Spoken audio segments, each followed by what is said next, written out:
जय श्री राधे। मैं अंजलि कुमावत आपका वंदन करती हूँ, अभिनंदन करती हूँ। वैशाख माह में 27वां अध्याय। मैथिली कहने लगे कि वैशाख मास में कौन सी तिथियां अत्यंत पुण्यकारक हैं, उसमें क्या क्या दान करना चाहिए और किसने इसको प्रख्यात किया। तब सुरुति देव जी कहने लगे कि वैशाख मास की सब तिथियां अत्यंत उत्तम हैं।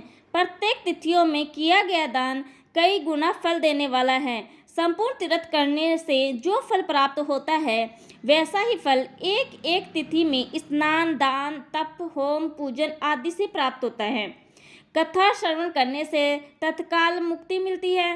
रोगी तथा पीड़ित भी इस कथा के श्रवण से कृत हो जाते हैं। जो कोई बिना स्नान दान इन दिनों को व्यतीत करता है, उसको गोवध, कर्तव्य, पितृघाती तथा आत्मघात का पाप लगता है। जल स्वाधीन है तथा शरीर भी स्वाधीन है, फिर स्नान में संकोच क्यों किया जाए। दरिद्र, धनवान, लंगड़ा, लोला, अंधा, नपुंसक, विधवा, स्त्री, बालक, युवा सभी को वैशाख मास का सेवन करना चाहिए। जो कोई नीच इन सुलभ धर्मों का पालन नहीं करता, उनको नरक का भागी होना पड़ता है। जैसे दही को मथ कर मक्खन निकाला जाता है, वैसे ही इस मास की तिथियों को अलग अलग बताता हूँ।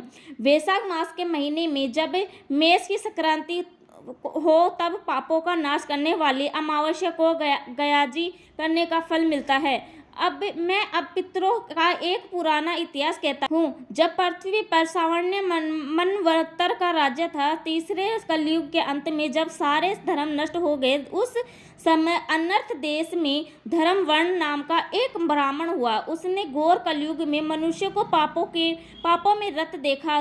सब मनुष्य अपने अपने वर्ण धर्मों में से हीन हो गए।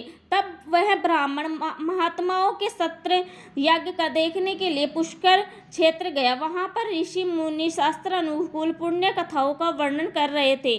कोई कलयुग की प्रशंसा भी कर रहे थे कि सतयुग में भगवान एक वर्ष की तपस्या से प्रसन्न होते थे, तो त्रेता में एक मास और दोपहर में एक पक्ष में, परंतु कलयुग में उसने 10 गुना फल प्रभु के स्मरण से ही हो जाता है।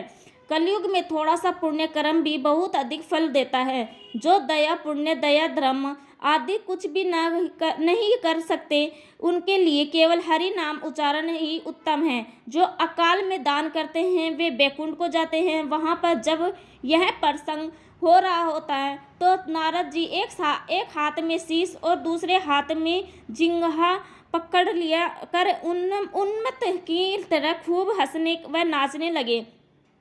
सब ने आश्चर्य से पूछा कि नारद जी, इसका क्या कारण है। नारद जी ने उसी अवस्था में उत्तर दिया कि निस्संदेह कलयुग प्रशंसनीय है, क्योंकि केशव भगवान केवल स्मरण मात्र से ही प्रसन्न हो जाते हैं। तब भी मैं तुमको कहता हूँ कि इंद्रिय और जिह्वा में को वश में करना अति कठिन है। जिसने इन दिनों को वश में कर लिया, वह साक्षात जनार्दन की तुल्य है। अतः इस कलयुग के आगमन पर तुम्हारा यहाँ ठहरना ठीक नहीं।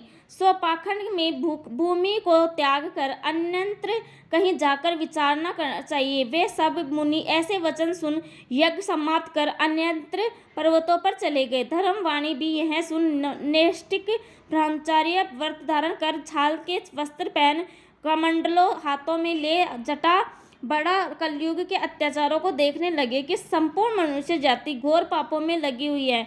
ब्राह्मण, सन्यासी तथा शुद्ध सभी पाखंडी हो गए हैं।